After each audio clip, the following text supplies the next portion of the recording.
So here we are. Thanks to everybody as we are continuing in Parashat Shavua with Rabbanit Dr. Michal Tikochinsky. And this essay, the one we'll look at one out of the two that I sent you, this essay bears a little similarity to one that we've already seen. And I think also continues sort of the thread where there's a very, very small hook from the Parsha. It's not a lengthy analysis of a lot of psukim. It builds on one midrash, and she really tries to develop one idea, almost phenomenologically, experientially, a somewhat abstract concept, and then apply it to everyday life. Again, it still occupies, I think, a different place than even Rav Shai held. Maybe one difference is that I think his lessons are more concrete. His topics are more practical almost in terms of his applications, and sometimes hers are a little bit more in the realm of ideas. And here we go.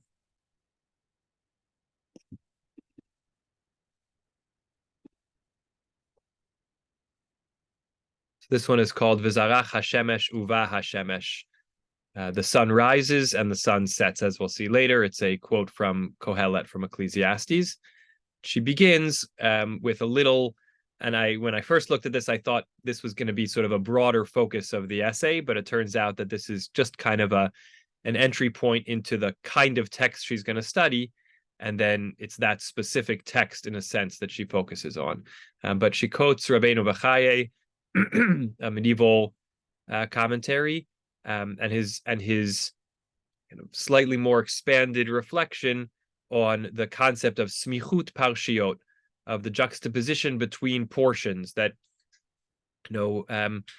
two stories that might not have happened in precise chronological back-to-back, or two sections of law or narrative that might not be obviously or necessarily related directly to each other, find themselves juxtaposed, and there's often a lot to learn or expound from that juxtaposition. And so he writes, she's quoting here, opening up with a quote from Rabbeinu Chayei. It's known that all the portions in the Torah, in the way that they are arranged and juxtaposed one to another, have a great meaning to their juxtapositions. It's not for naught that they were lined up, ordered, and juxtaposed the way that they were. Rather, from the juxtaposition of the portions, often kind of can emerge or can be explained to us a very splendid wisdom in kind of instructing or teaching about the way the world is renewed. Here you can tell that it's poetic Hebrew. It's hard to quite put into simple English, or some fun foundational idea or almost secret in creation, as is the case with this portion, right? So looking at the way stories, chapters are put back to back, it's intentional, and we can learn a lot about the way the world is ordered, or was created by noticing those juxtapositions. Now she analyzes. Rabbeinu Chayei opens his analysis of our portion, Parashat Chayei Sara, with a declaration of great importance. In the juxtaposition of portions is kind of embedded or hidden great secrets and splendid, wondrous wisdom. This opening hints at and relates to this kind of secret thread which is woven between the birth of Rivka at the end of Parashat Vayera, last week's Parsha, and the death of Sara at the beginning of Parashat Chayei Sara, our portion, right? Just to take a moment, the end of last week's Parsha, the aftermath of Akedat Yitzchak, Avram returns to his servants. They go to Beersheba. He stays in Beersheba. And at some point later, Abraham is told that his brother Nahor has been born children, through Nahor's wife Milcah. We get the list of their names, the last of the 8 of them being Betuel. Betuel is the father of Rivka. These are the 8 children that Milcah bore to Nahor. And Nahor had a concubine named Reumah, who also bore children, 4 more, Tebach, Gacham, Tachash, and Ma'acha. And then immediately, this is the kind of fascinating thing that we're not attuned to when we do Parshat Shavua, as opposed to just studying the Chumash in order, is we think there's a whole week between these 2 verses, but really they're a verse apart, beginning with then this week's Parsha, the lifespan of Sara and Sarah's death. And there's a lot of beautiful teachings written about why does the aftermath of the Akedah have Abraham being announced, the descendants born to his brother. A lot of really fascinating insights on that question. Here she's focused on not so much as it being the aftermath of the Akedah, but it being the next little story, which then is followed immediately by the text telling us of the death of Sarah. The thread which connects at the end of our parashah, the thread which starts to be tied at the end of our parashah when the Torah describes how Rivka is brought in to Sarah's tent. So now we're talking about the end of Parashat Chayei Sara, where we go through the parsha. Abram buys a burial plot. Then he's preoccupied with finding a wife for his son Yitzchak. He sends off his Eved to do so. Comes back with Rivka, not the very end, but the end of that lengthy chapter, which is the bulk of the parsha, is that Yitzchak brings Rivka into the tent of Sarah, his mother, takes her, and she becomes his wife, and he loves her. And Yitzchak, then we're told, is comforted after the death of or after the persona of his mother. Right. So this thread, which sort of is tied at the end of our parsha, at the end of Chayei Sara, when the Torah describes how Rivka is brought into the tent of Sarah, it would have been sufficient to describe how Yitzchak was comforted through his wife over the death of his mother. It would have been enough to teach us through that every plague or every blemish, every bruise has its healing. That God worries about the scabbing over of wounds. The Torah wants to teach us something beyond that, something from the mystery or foundation of creation. And therefore, it precedes, a verb I've never seen before, hitrima, from the language of terem, before. It precedes to the story of the death of Sarah, the detail of the birth of Rivka, right? So these verses from the end of our parsha would have been enough for us to understand the relationship that Rivka, the role that she plays in Yitzchak's comfort, and the idea that God sort of sees to it that, aches and pains and losses that we have eventually find some form of comfort. For that, we would have only needed those verses at the end of the parsha. But the Torah wants to teach us more, and therefore it puts the story of the birth of Rivka right before the story of the death of Sarah. Hakoreh hatamim, the innocent, naive reader, is actually made aware. Now we're going to sort of start back from the end of our parsha and move forward. Is made from the end of last week's parsha and move forward.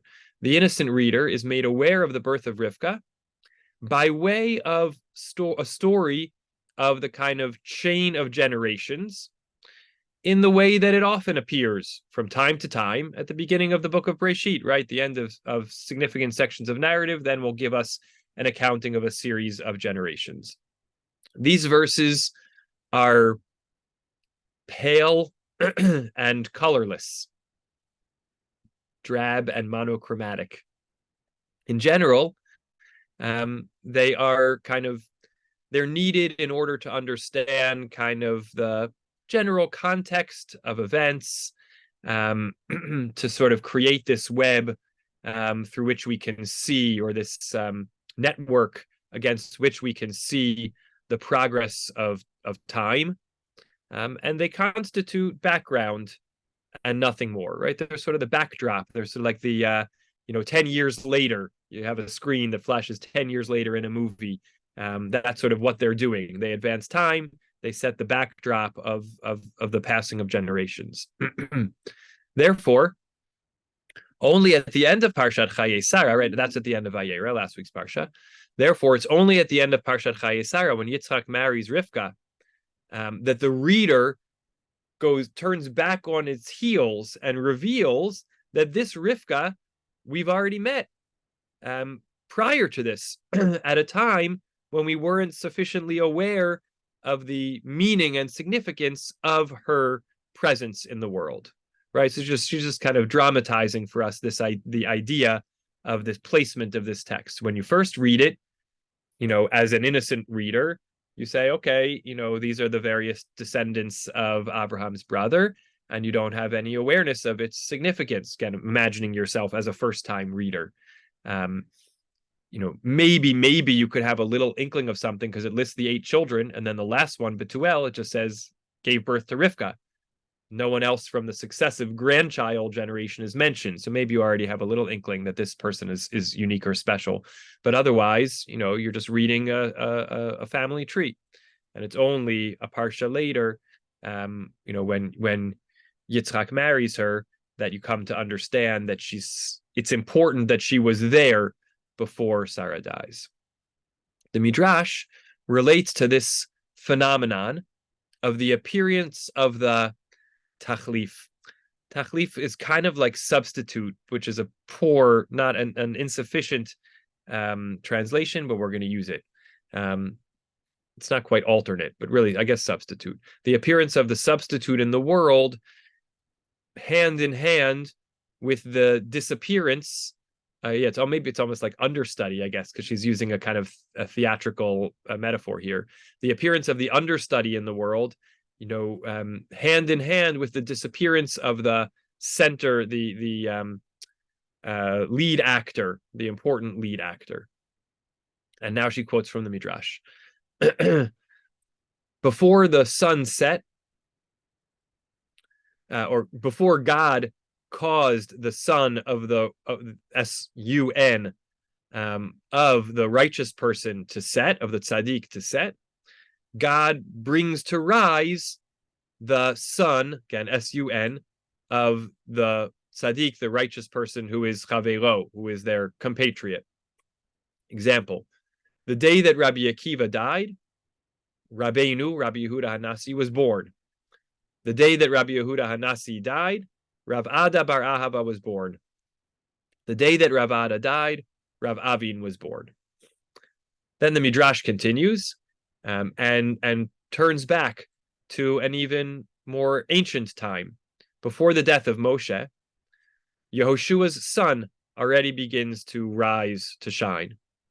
With the setting of Yehoshua, the son of Otniel ben Kenaz rises and gives light. Before the sun of Eli sets, and before the candle of God, lamp of God, goes out, the sun of Shmuel begins to shine. This is a kind of paraphrasing from the continuation of the Midrash, and now she comes to the end of the Midrash. Rabbi Yochanan says, like this pure heifer, before God brought the sun of Sara to set, God brought the sun of Rivka to rise, to shine. As it says at the beginning, behold, Milcah has bore children, right, to your brother Nachor, etc., which culminates with the birth of Rivka. And only after that, and the years of Sarah were 127, and Sarah died. So she's paraphrasing for us, taking us through this Midrash, which starts at the rabbinic period, that some of the key Talmudic sages, leaders of their generations, upon their death, the birth of the next great leader happens right, hand in hand, goes back to the generations of Moshe, and then all the way back to this story of Sarah and Rivka. The Midrash in its entirety is aided, kind of leans on a verse from Kohelet. The sun will rise, or the sun rises, and the sun sets, from chapter 1, verse 5 of Kohelet. This verse, which describes in a kind of plain, bland, almost superfluous way on the face of it, the course of the sun, which we all recognize. According to the sages, this verse is describing the natural, this verse, which is describing the natural course of the sun, has a parallel in it in spiritual worlds, in the, again, going back to this term that Rabbeinu Bachai used at the beginning, in the mysteries of creation. Yeah, sunrise, sunset, James points out, also works off of Kohelet. Absolutely. I have to assume that's intentional. Otherwise, they're all drawing from the same theme of nature, but it certainly seems like it's a play on that line from Kohelet. That is to say, the kind of turnover of the luminaries of the generations, right? That's what the Midrash is drawing an analogy to from the cycle of the sun's rising and setting. The Midrash is drawing an analogy to the turnover of the luminaries of the generations. Hitchalfut me'orei hadorot. Now she turns to this concept. A tzaddik, a righteous person or a leader that is kind of on the decline and departing from this world does not leave the world orphaned. Part and parcel, that's not part and parcel, is not right. Hand in hand, bad is like almost cloth. I don't know exactly what the Hebrew, what the English translation of that would be. That's also an English idiom. So I'm going to go with hand in hand. Hand in hand with the disappearance from the stage of history of any leader or tzaddik, appears a new persona that is going to constitute or bring about a comfort over the absence of the prior departed. Accompanying the sun to its setting leaves a person who watches the sunset in a place of darkness and despair, let down, until the sun rises. Will pass some number of dark hours. And even though there is a kind of a rhythm and a continuity between the two, the bursting forth of the new light is not even visible for a period of time. Even worse than this, and this is, I think, is just a really powerful image that she adds to the consideration in expanding the kind of the metaphor and the image. Worse than this, someone who accompanies the sun to its setting stands facing west. The sun which rises in the east from their back, right? So it's not just that you have to wait a little while of darkness for the new sunrise, but you have to shift position in order to actually kind of glimpse the sunrise. You're sort of looking off after the setting sun, and you may not even realize about the rising sun until it's far enough up in the sky that you can really feel it, and it prompts you to turn around. But there's a shift in perspective which is always needed between the departure of one leader and the capacity to accept the next, as she's going to spell out a little bit more. And now she's going to really delve into her analysis of this midrash with an important point that may have been obvious to us as we read, but she fleshes out a little bit more. When the day of the death of a great person kisses, it just immediately touches the day of the birth of the person who replaces them, some time will inevitably pass until the son of that newborn baby will be able to be revealed and shine its light. In those hours of darkness and gloom, the world does not return to its creational matzav habereshiti, she says in Hebrew, its Genesisian state that it was in before the sunset. And the sun which rises upon a new world, right? Meaning this is not a a ping pong kind of you're thrust back to the beginning and you start again from zero. There is a continual movement, right? That's sort of the idea of the rising or falling helix as opposed to just the circle that's going around and around on the same plane.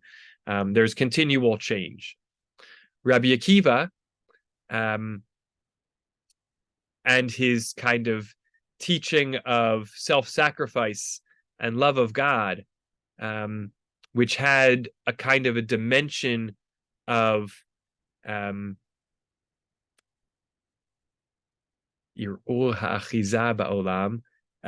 of like shaking our hold on the world.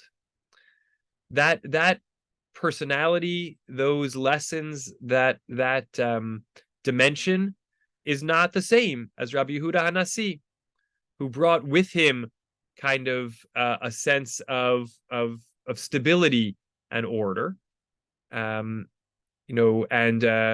arrangement of kind of collections and decisions for the long term, right? They were different kinds of people with different kinds of leadership styles and legacies.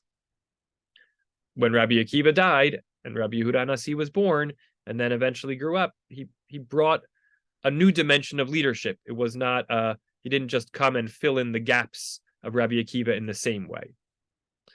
Moshe, the sublime, was not like Yehoshua, the kind of mixed with the people personality. And it's obvious that new leadership wrestles with new questions. That's, in fact, one of the very reasons for the turnover of leadership to begin with, she says.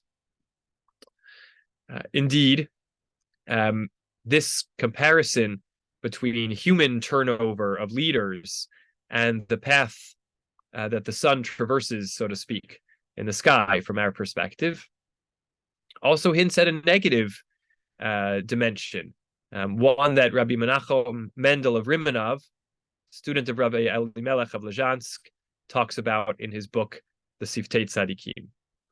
Before we get to that, that's really sort of the shorter part B. Just want to pause for any kind of reaction. I think, talked about 3 points here. One is just the very fact of smichut parshiot, the juxtaposition of portions as having something to teach us, such that we pay closer attention to the fact that before the death of Sara, we're informed about the birth of Rivka. That sort of stands on its own.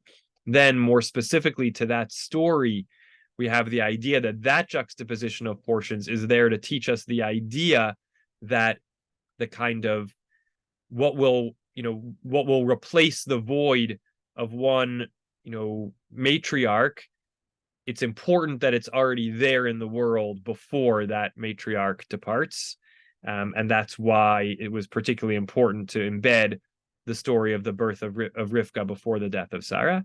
And then from there to more expansively develop this idea of leadership change as a necessity in our world because the world changes. And also from the experience of the led, what it's like to go through those cycles with the kind of gaps in between, and sort of some hints at kind of what it demands of us. So thoughts, questions, comments about any of those parts before we see this last piece?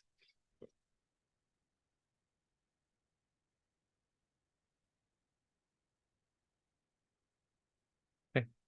I kind of keep in mind which of our different teachers provoke more questions and engagement than others. So, I taking note. Yeah, Nathan, go ahead, please. You'll have to help me here. This essay is reminding me of one of the other earlier essays we said we learned with Michal. So I'll let you expand on that because I'm not able to enunciate it. Yes. So we saw an essay. Hold on, I'm going to try to pull it up on my phone.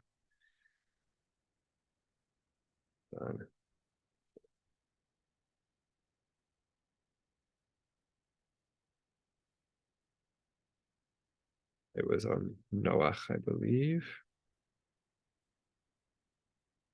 right in between. 1 second. Yeah, the essay that we did on Parashat Noach was called Machariv Uvoneh, destroy and build. And there she sort of developed this idea that the seeds of the next building were present in the destruction of the prior world. So that was the theme there that certainly echoes and overlaps here. Yeah. Do you want to say more about it? Just to bring it out a little bit more. Yeah, great.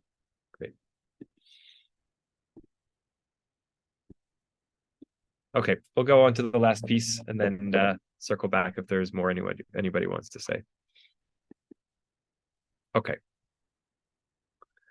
So, and we've seen her do this also, like a move towards a Hasidic text to kind of expand or develop this idea again more in the human experiential plane.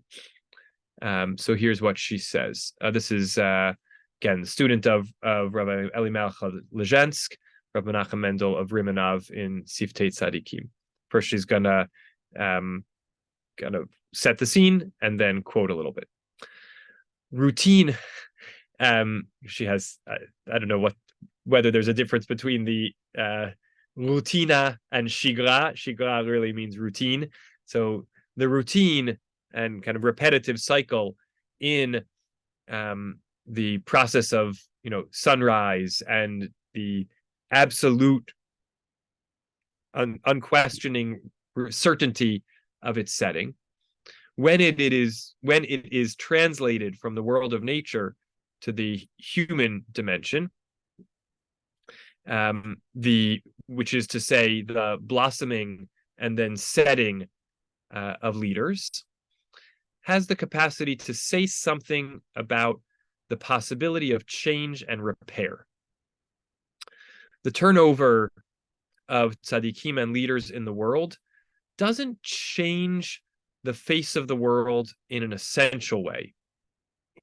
In fact, it remains sort of dulled, and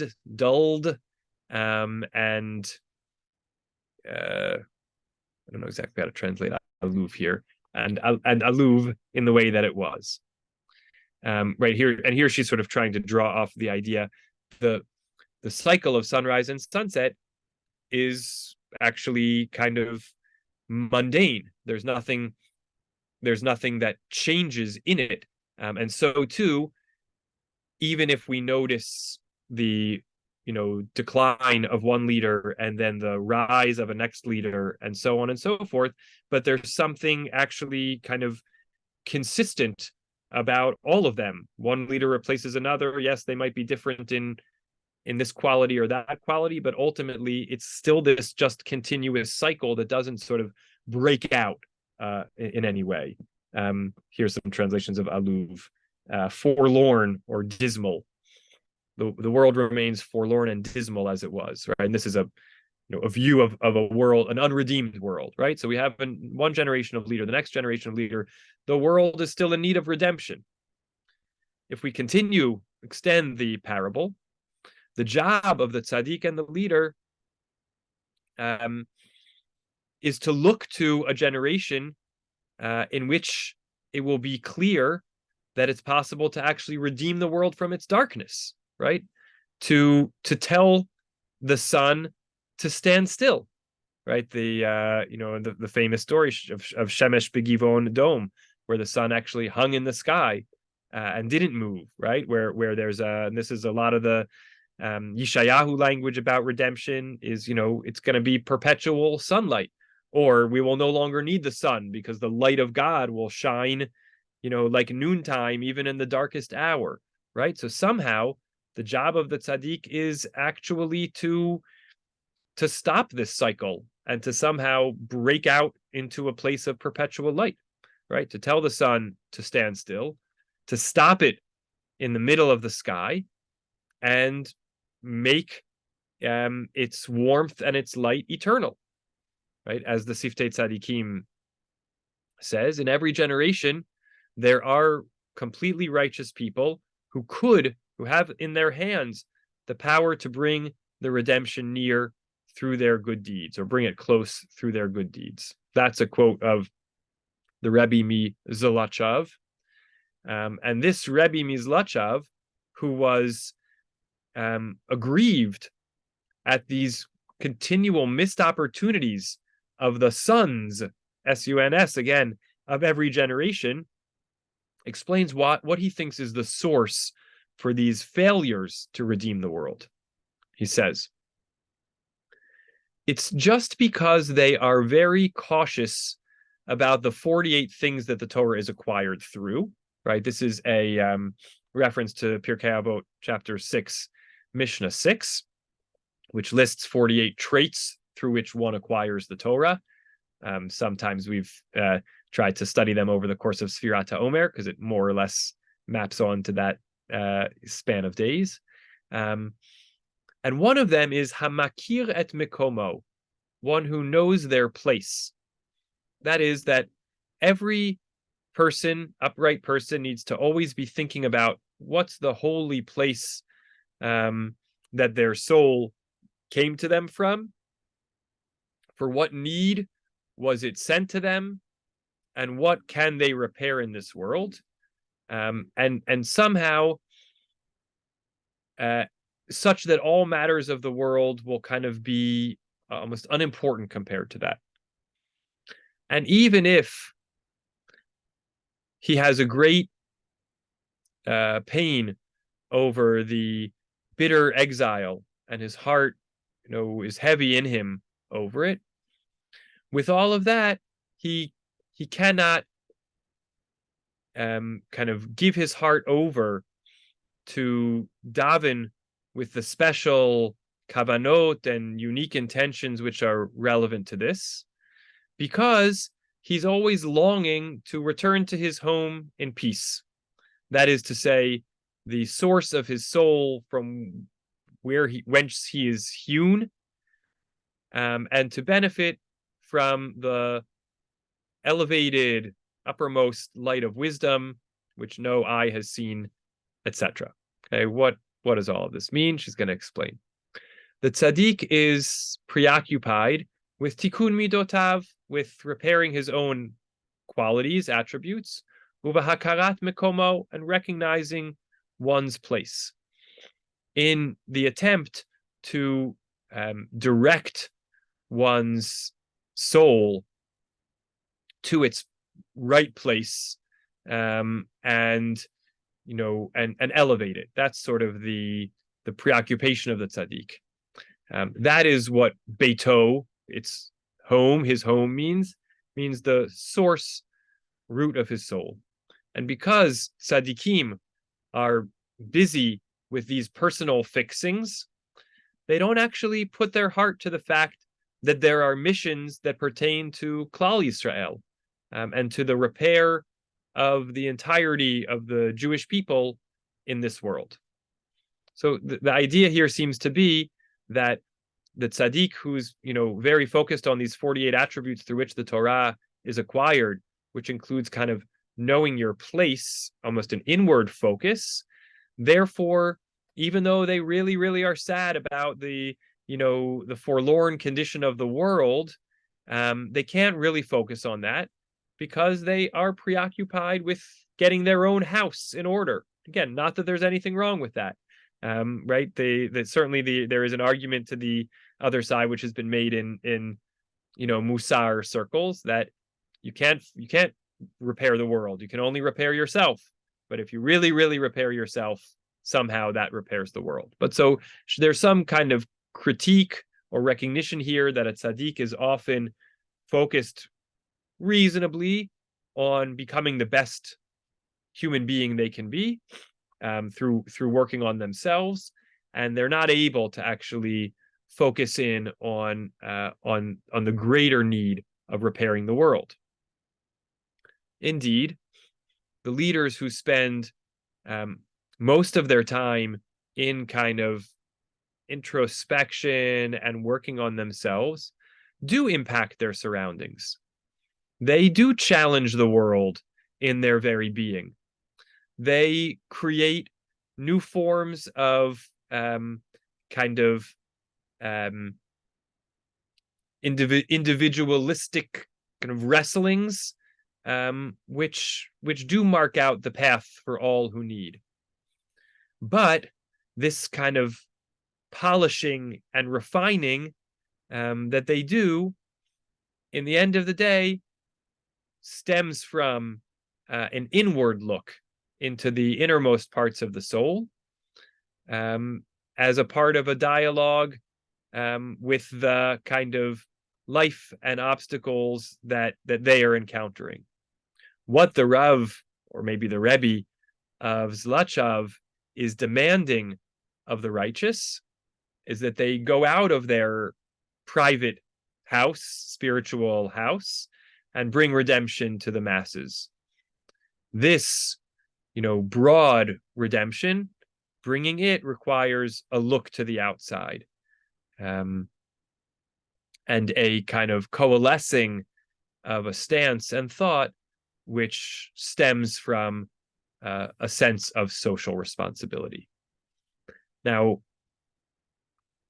I don't have a full sense of this, whether this is really like step one, step two, or whether there's some way in which this is circling us back to Yitzhak and Rivka, to Rivka and Sara, or if it's really kind of just really this sequential idea, story of Smichut Parshiot, story of Sara and Rivka, the birth of Rivka coming before the death of Sara, building off of that, the midrash, of the cycles of the sun rising and setting, applying that to leaders, and then she goes from there to this reflection on cycles of leadership and how they don't really change, and what that, what it would demand. I mean, I'll say one thing, and I saw Bracha's hand was up.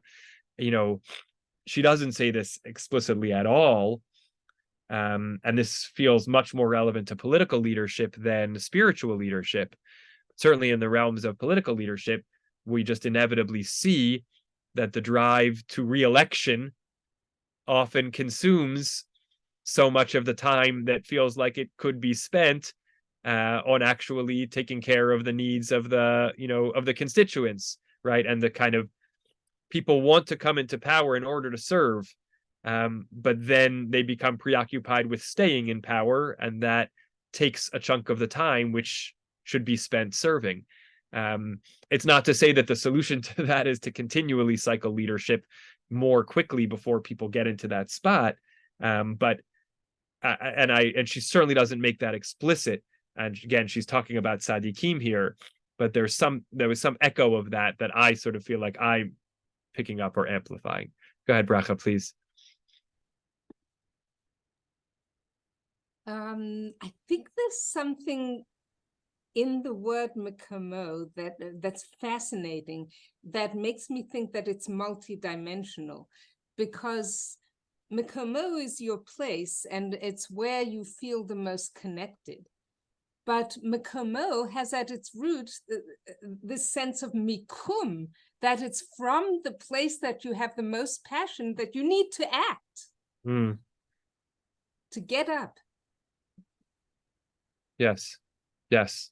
Beautiful. Right. That almost internal contradiction between, being grounded in a place, and the idea that makom is linked to the idea of kind of standing up and moving. So that's fascinating. Yeah. And she's much more seeing it in a grounded place. That sense of makom. Yeah. All right. Any other thoughts before we? Yep. Nathan, please. Okay. I'm going to give it a shot. You'll try to help me. She starts off by saying that you have leaders who replace each other, and the spark of the second leader is present even before or at the same time as the first one is leaving. Yes. And having said that, she admits that sometimes the leaders have different traits and different strengths, and they don't replace each other directly. And that's sometimes presumably a good thing and sometimes not a good thing, depending on what the door needs. And then she goes to this Hasidic Rav. I think this is, it's hard to understand this. I think that she's actually quoting him in order to disagree with him. Hmm. The Hasidic Rav is saying, I'm so frustrated. You have, what are the revelations of Chidushim of Hasidus is to place a premium on the tzaddik. That somehow that all the people are going to face their focus and their tefillos and they're learning all towards this tzaddik, so that somehow the tzaddik is going to redeem everybody. Until Hasidim said that, no one thought that way. And Misnagdim were very against it. And I'm not going to get into all that. I don't really understand it well. I'm not going to get into the whole history of Hasidim Misnagdim. But that was one of the chidushim of Hasidus is to say this, so that the tzaddik plays a really important role in the life of every person in the Jewish community. Yes. So the Rebbe is saying, I'm so frustrated because with all these tzaddikim that we've had one after the other, one would have expected that we would have saved the world already, but yet we didn't. So he's trying to find a reason why that didn't happen, and he's saying, well, the tzaddikim are focused on other self-improvement things, and they're not necessarily focused on what they really should be doing, which is saving the world. And I think she says, I disagree with that. Every tzaddik has their role. They don't always replace the other, and it's not linear, and you can't necessarily expect when you have a tzaddik and then a tzaddik and a tzaddik that by the time we're finished, the world's going to be saved. Each tzaddik is doing their thing, and that's why. Otherwise, I can't understand how the two pieces of the essay relate to each other. Right. Okay, so let's just go there for one more moment before we wrap up. Right, the bridge is this paragraph where she says, the comparison between the human turnover and the cycle of the sun, indicates also this negative side. The side that Rabbi Mendel of Rimanov was pointing out. So I understand her to be saying that I am understanding her to be agreeing with him. This idea that necessarily something in cycles of leadership being like the sun, if they are really like the sun, is that they're stuck in some kind of rut that's hard to break out of. You mean there's always darkness, right? There's day, but then there's darkness following. Yeah. We don't get past that. Yeah. Okay? Yeah. All right, I'll give you that. Yeah. And that, but for sure, the question of why that is that way, right? Because you could certainly still have finished up here and said, but even still, they do so much by working on themselves. But somehow it's the sense that yes, if they could see beyond themselves, if they could focus on repairing the world, they could do it. I don't know if she would agree with that either, though. That is any tzaddik capable of doing that? I don't know. Yeah. Lance, go ahead. I have two questions. The first is, how is it possible for a woman to hold off the most vicious people in the world by offering them cookies? And the second question is, how is it possible for the number one military unit, army, whatever in the world, to miss a massacre? It's not possible. It's impossible to me. I can't explain it. And yet both things happened. Yet both things happened.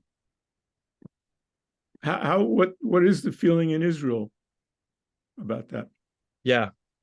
So okay, we're transitioning here for a moment, having completed our Parsha discussion. I'll just say, from what I witnessed there, that I think there's two realms. There are the people who are quick to find faults and really already try to explain it, and they have lots of different explanations.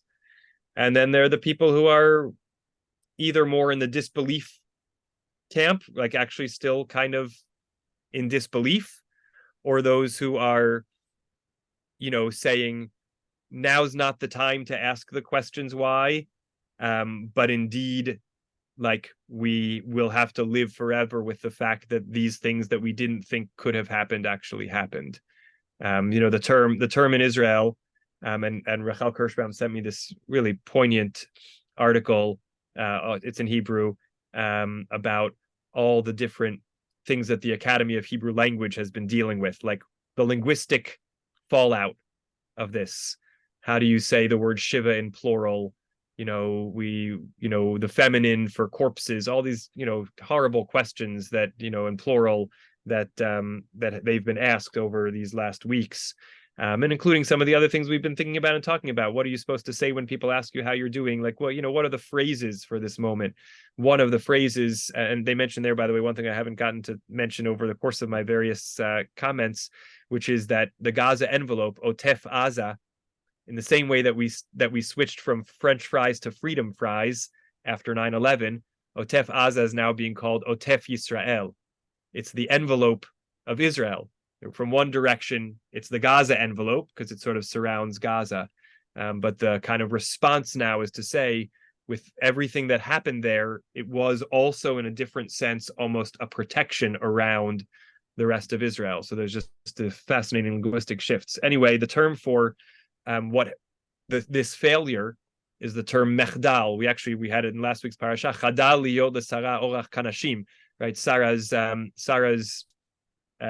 no longer having her menstrual cycle is called this cessation. Sara has ceased to have the way of women. Mechdal is this sort of way that people are describing what they experienced in the most horrible way as the absence, the breakdown, the failure, the absence. So, some people are trying to explain it already. Some people are saying now is not the time to explain it. Some people are still in disbelief. Yeah. Nathan, last word. Okay, so I wasn't gonna do this, but I'm gonna respond to Lance by bringing us back to Michal. Great. Okay, there are people in Israel. You'll tell me if I'm right, because I haven't been in Israel since this started, but I'm reading, who are saying, "Woe to us that we have this leader.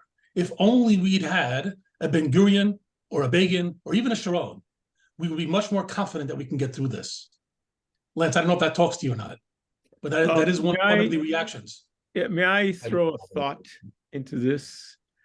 And I have heard, this morning I was at another class, and the host said, well, Netanyahu is good, but then this whole thing, remember the thing about this court and all the problems there. What I think I see, but I think a lot of people might not see, is that the person running the whole show is not Benjamin Netanyahu. The person running the whole show is Yoni. Yeah. Fascinating. Fascinating. All right, we're going to leave it here. Who's Yoni? I assume Lance is talking about Yoni Netanyahu, I am. the specter, or whatever way the loss of. Think about this. Isn't his name Yair? In the middle of the Entebbe operation, okay? Oh, his brother Yoni. Said to Yoni, ceasefire. What would Yoni say? He wouldn't even think about it, right? No one would think about it. It's not even a question. And yet the whole world is putting pressure on Bibi Netanyahu to give in and do something to finally say to Hamas, okay, you win, right? We're not going to say that. We are not going to give Hamas the opportunity again to do what they've done for the last 15 years, which has been to psychologically terrorize us and physically terrorize us. And finally, I think someone is saying that we must defend ourselves and we must not listen to the world. Forget the world. Forget General Biden. Forget Colonel Sanders. Done. Faltic. Right now, as I'm speaking, the IDF is going into the hospital or the whole area in Gaza City, and they are doing what they have to do. They have to do. Otherwise, there is no state of Israel, period. In fact, who knows what the world is going to be like? I mean, that's the argument that I think is made here. These are Nazis. These are not Palestinian terrorists. These are Nazis This is the extermination. Finally, we have the IDF. We have the IDF, and the extermination is being fought by Jews and by Arabs and by women and by all kinds of different people in the IDF. Okay, the IDF is egalitarian. There are combat women who killed 100 terrorists, 100 Hamas terrorists, right? That's incredible. It's absolutely incredible. It's miraculous. The whole thing is miraculous. And there are 100 articles written about the cookies. One article calls that miraculous, which means God. And nobody seems to be thinking about it, talking about God. Where is God in all this? I'm going to let that be the last word for tonight. So thank you, everybody. And just keep supporting each other, and see you soon. Thanks to all for learning together. Good night. Love to mom and dad and to all. Good night.